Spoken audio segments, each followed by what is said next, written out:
Hello everyone and welcome back to my channel. So today we're starting kind of a new series, a new kind of idea that I want to do multiple of on my channel, and obviously I need your help to decide what we're going to do. But today I am going to do a tier ranking of the Eurovision 2022 national selections, the national finals, the ones that we've watched, we've loved, we've enjoyed watching the chaos ensue. Let's see which ones are my favourite and why, as I rank them from S tier to F tier. And yeah, I would also love for you to give me your own rankings in the comments down below. Tell me if there's any that I got completely wrong, or some that you think, yeah, I'm exactly on the same page as you. You're so right for that. The taste.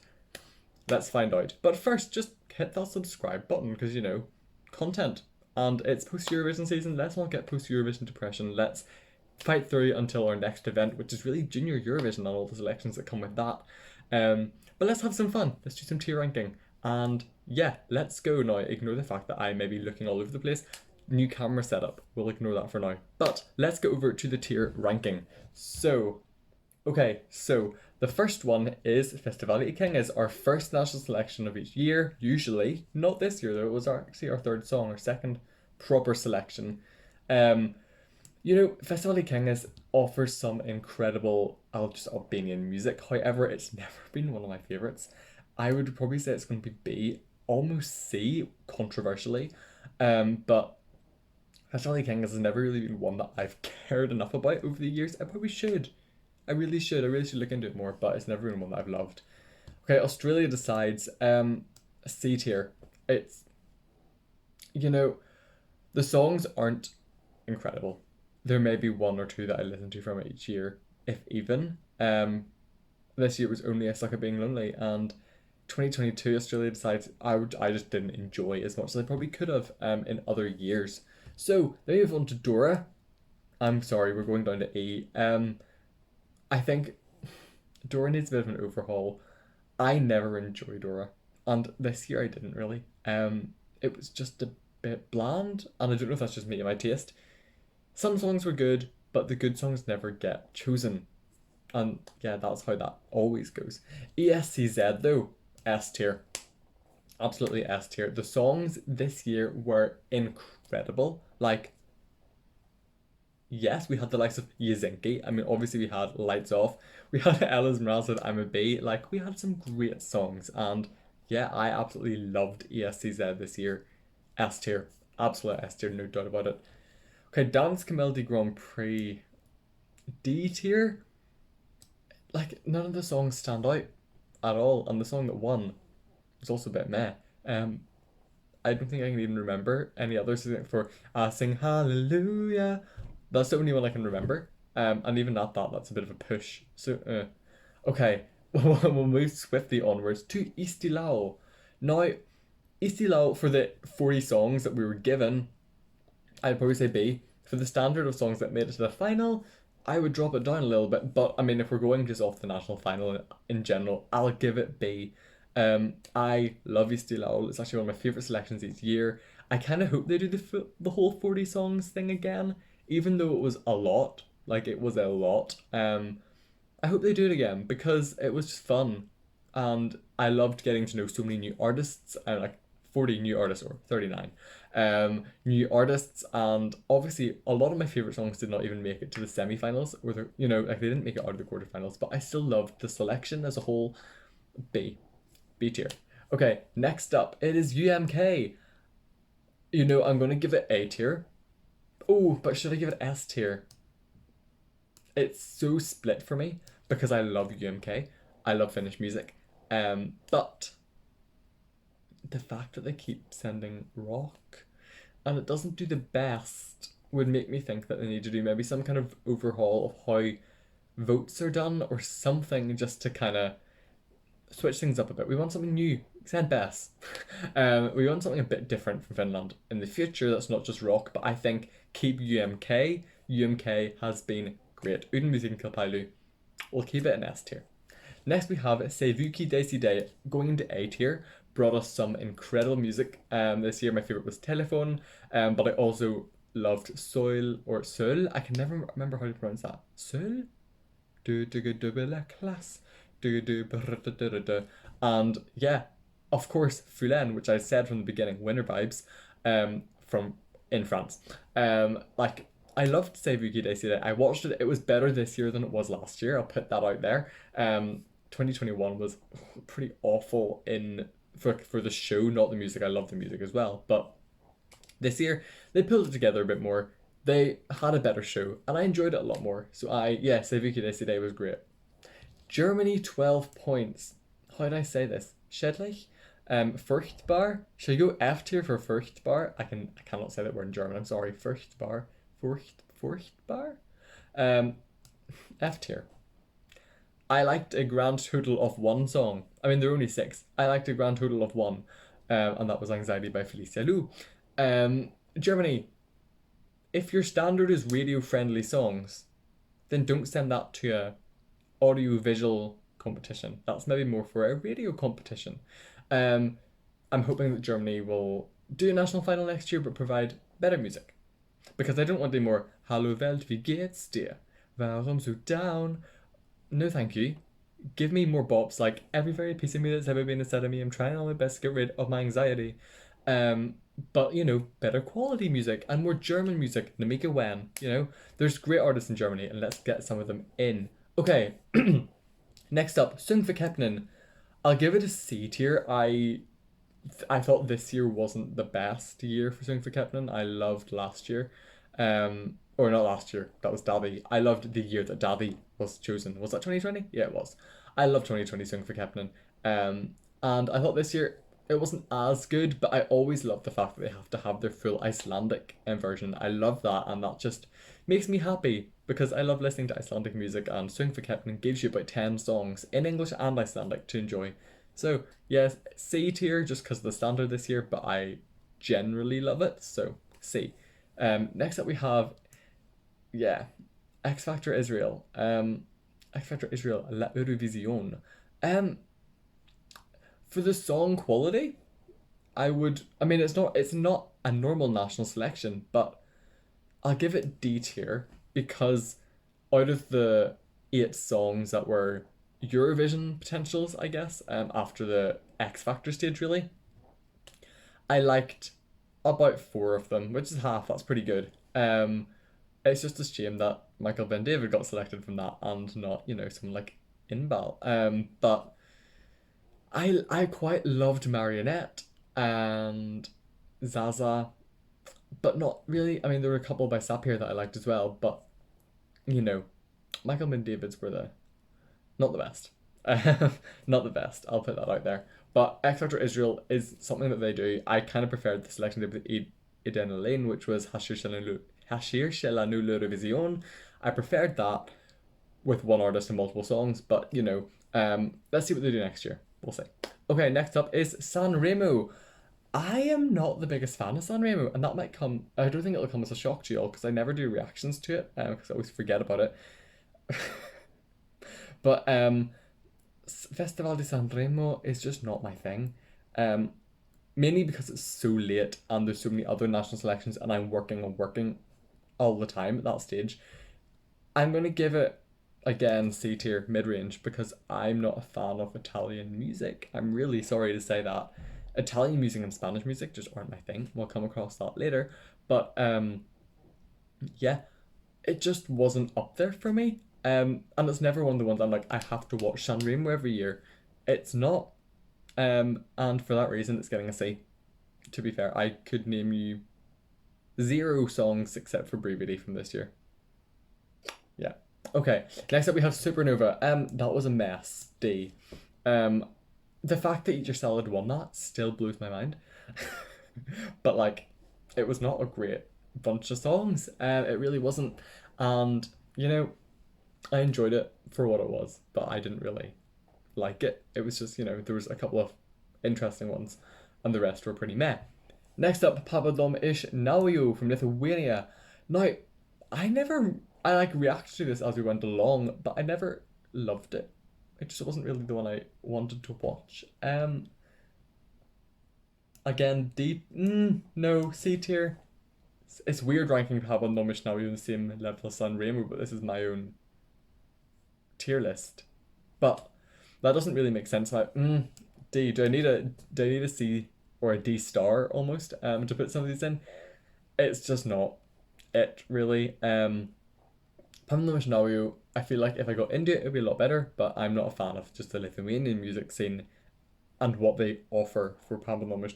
Often I liked a couple of songs, but I didn't actually put any of them into my playlist this year, so take from that as you will. However, Sentimentai was the best and most well-deserved winner. Next we have Eurovision Malta. E. I mean, we didn't even get a song from Eurovision Song Contest Malta to Eurovision. Like, where's my "Now we're out of sight"? Like, Bob, this time I'll find a place I'd rather be. Like, it was a good song and it deserved the win. I mean, Ritmu maybe would have been a better winner if Aiden could sing very well live, but it was a shame that that didn't get chosen and the quality was not great. It was not great. Hopefully Malta will do something slightly better next year. Hopefully. We'll see. But yeah, we will, I guess, see what happens. Next we have the Evro song from North Macedonia, where Superman tied with Circles. And Flower of Sorrow didn't do as well as everyone expected. For what it was, I'm gonna put it C tier. Because of the fact that I actually loved Circles and Flower of Sorrow. That's was it really that decent? D tier. D tier's popular this year. I'll put it in D tier because it gave me two good songs I like, and the rest were pretty bad. If you are a superhero fan then or Superman fan then go for it, but not me. Okay, moving on. Melody Grand Prix. It is my favorite national selection. I'm torn between S and A. To be fair, it's the one I am most engaged with, so I'm going to put it in S tier. Melody Grand Prix, Norway. I love it. What can I say? I love the range. I was probably listening to about 15 of the songs from Melody Grand Prix on a daily basis in January and February. So for that reason, it populated a lot of my national finals favorites playlist. S tier. S tier. Then we have Dubia Serce Evropi. We are the heart of Europe. We choose bangers for Eurovision. It was good. I mean, I'll put it in C. It was good. There were some good songs. Paranoia, can't you see I'm crazy for you? And of course, River. And what else do we have? Shistevode, and Głosia na Desibiela as well. There were some really good songs, and it was good. It was good national selection. I was kind of happy from Poland to come back to that. So, yeah, we'll give it C tier. Next of all, we have Festival de Canção, absolute A tier. I don't watch it. I've never watched it, but I do listen to the songs from it. It's just because Festival de Canção is always on at the same time as something else I want to watch. So A tier for the reason that because I don't watch it. But it was very good. The quality in Portugal is always high. There's a reason why Portugal have been doing really well recently. It's because Festival de Canção is great. And especially the past couple of years, it's been incredible. And we got Maru as our winner. So Maru was always my winner. So yes. Then we have, what was it called in Romania? Selecția Națională, Romania. E. F. We'll go F tier because there was no need. There was no need for the number of songs in that national selection. I said it. There was no need. Why? Was it 46? No, I don't remember very many at all. Except for Urs with Yamame. If the selection wasn't there, I probably would have missed it. I think Malera was another good one. If that even made it to the finals, I can't even remember. But I think if you're gonna do it the way Estonia did it, which was you had the music video round and then you had the next round, and so on. I think that was a lot better way to do a lot of songs, and the song quality in Estonia was considerably better than the song quality in Romania. Una voce per San Marino. I didn't care about this one. I just followed for the Elis Mraz drama of her being in it as well. E tier.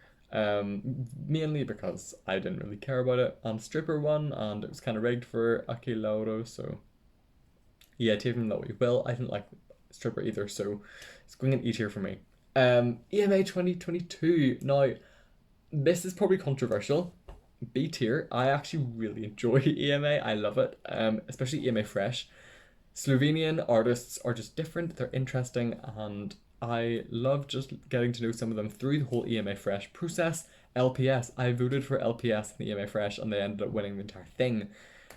So yeah, I quite like EMA Fresh, and I always look forward to EMA Fresh each year since I brought it in, and so I am also looking forward to EMA next year to see what Slovenia could bring. Benidorm Fest, also B tier. Benidorm just kind of started and everyone was like, Spain have done something quite good, and I mean Chanel won, but it's not just Chanel. They give us Culpa, they give us Tanchugueras with Terra, they give us Rigoberto Mandini, like they give us all these incredible artists from Spain. We also can't forget Makiese by Sergio, but you know, they give us so many great artists and so many great songs that yeah, it has to be B tier, and I can't wait to see what they do next year and see, you know, what's the standard going to be. Now, Spanish people don't come for me. Chanel was a rightful winner, and yeah, maybe they need to do something a bit different than jury, semiscopic, and public, just to make the votes more public centered. But that's not necessarily a bad thing. But it is the way it is. Put it that way. Okay, Melodifestivalen, always a B tier. It could be A if they had better style, better range, I guess. Give us some more Swedish music, give us some more different Swedish music, and I would love to see a song in Swedish win. I'll put that there, because yeah, Swedish music's great. The Swedish music industry is incredible, and why are there not more Swedish artists who sing in Swedish going for Melodifestivalen? Let's find out. I would love to see more Swedish next year, pretty much, and I would give it an A if there's more Swedish. So let's see next year. Then we have Vidbir from Ukraine. I mean, this give us our winning song. I'll give it A tier, just because, you know, there's a bit of drama, there's a bit of controversy, but there were some incredible songs. I mean, Shadows of Forgotten Ancestors was an incredible winner of Vidbir, and of course Stephanie coming second was again an incredible second place, and I'm so glad that they went on to win Eurovision. Alina Pash, you know, that song is still great no matter where she is now, but you know, yeah, Vidbir is one of those selections that are great every year, and I can't wait to see it again next year. If they do it next year, which I really hope they do, in some capacity, whether that's an online selection, or an in-person one, we'll see. Then we have Selección Nacional Moldova, which I didn't care about. I give it E, because I feel like it was better. No, it wasn't better than Romania. There was that person who read the lyrics off her phone, wasn't there? I'll give it F tier. We got Domšić from it, which was great, but I couldn't tell you another song in that selection. I could not, and that, yeah, for that reason, I'm giving it F. Then we have Eurosong Ireland. Is it even right to give it C tier? D probably makes more sense for Eurosong Ireland. I like that it's coming back. I just think we need more. Maybe extend the application window. Let more people input songs. Allow the room for improvement of the songs once they're submitted or something, just to make the song quality a bit better. But I mean, we got Brooke. From that, and what a better representative. I mean, like, I love Brooke. Brooke is incredible. So I'm glad we got Brooke from Eurosong. Just let's hope that next year we have even better quality if they continue it. And finally, we have Pesma za Eurovision. That was the name of it. Yeah, Pesma za Eurovision for Serbia. A or B, A or B, A or B. I'll give it B. I'll put it in B, finally. Why do I love this? It was just interesting. There was a lot of range, there were a lot of songs, and we had the likes of Constructor, who became a meme. We had the likes of Zoria, which was an incredible Balkan ballad. We had Mushkarchina, which was Mushkarchina. And then we also had Origami. You know, those are some of the top songs that I loved, and I know a lot of you loved as well. And what a range to come from a song contest. What a range. I really enjoyed it, and I think it was a great one for Serbia this year. Hopefully it'll be as good next year, and yeah, we will see. And so that is my final tier list. You can have a look at it if you want. I would love to see, yeah, in the comments what you thought of my tier list, what you would do for your own tier list. Are there any here that I got completely wrong and you completely disagree with? Are there any in S tier that you think are F tier, or F tier that you think are S tier? Let me know in the comments down below. And what other tier lists do you want me to do related to Eurovision? I will give them a go. Let me know in the comments down below. And that is all the time I have for today. This has been a pretty long video, so don't forget to like, subscribe, leave a comment down below, do all that great stuff. Thank you so much for watching, and I'll see you on the next one. Bye.